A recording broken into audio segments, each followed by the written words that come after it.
Effectivement, cette question se pose pour un livre, collection d'articles rédigé depuis 2011. J'ai tenu à sortir des analyses générales et à braquer la lumière de mon modèle historique sur la situation actuelle.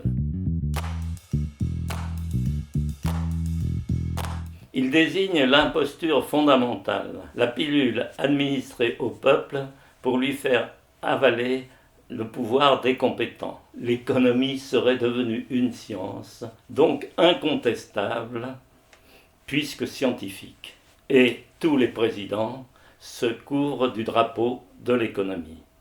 Par exemple, à la suite de la crise du Covid, il n'y a plus qu'un souci, la relance de l'économie.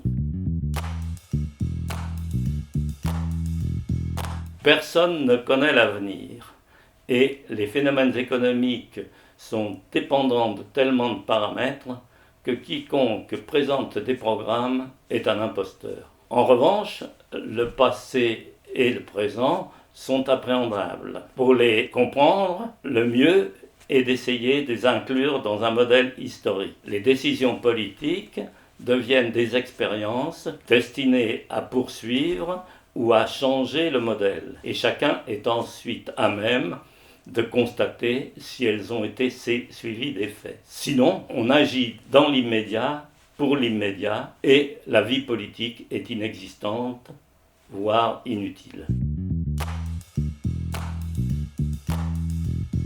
Mai 68, le mouvement le plus important du XXe siècle, qui a soulevé 7 millions de grévistes, n'est plus vu que comme un chahut d'étudiants. On a effacé l'ardoise avec les accords de Grenelle et personne ne pose plus la question pourquoi mai 68, à ce moment-là, et dans le monde entier. De même, en 1948, les Nations Unies ont approuvé une déclaration universelle des droits de l'homme. Pourquoi ne pas se contenter de la déclaration des droits de l'homme et du citoyen de 1789. Les citoyens auraient-ils disparu? Monsieur Carlos Ghosn touche une rémunération de l'ordre de 1000 fois le salaire de la plupart des travailleurs. Au nom de quoi? Politiciens et médias nous bassinent avec la démocratie et acceptent sans vergogne de voir la souveraineté du peuple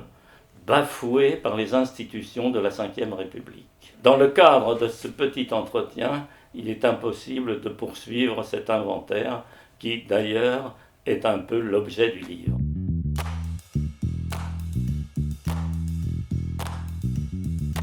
Ce n'est pas une question d'ambition, c'est une question de compréhension de l'histoire. Peut-on admettre avec Hegel qu'elle a une certaine logique, ou avec Marx et Engels, que son moteur est la lutte des classes issue de la division sociale du travail.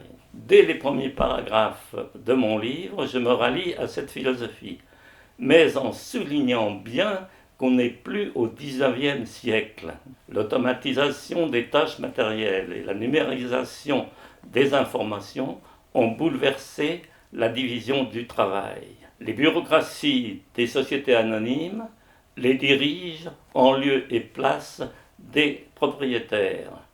La contradiction compétent-exécutant s'est substituée à la contradiction bourgeois-prolétaire. Ces réalités sont ignorées par l'idéologie actuelle caduque issue du XIXe siècle. Les institutions et les médias maintiennent le peuple dans son aveuglement sur son aliénation. Mon livre tente d'ouvrir quelques fenêtres.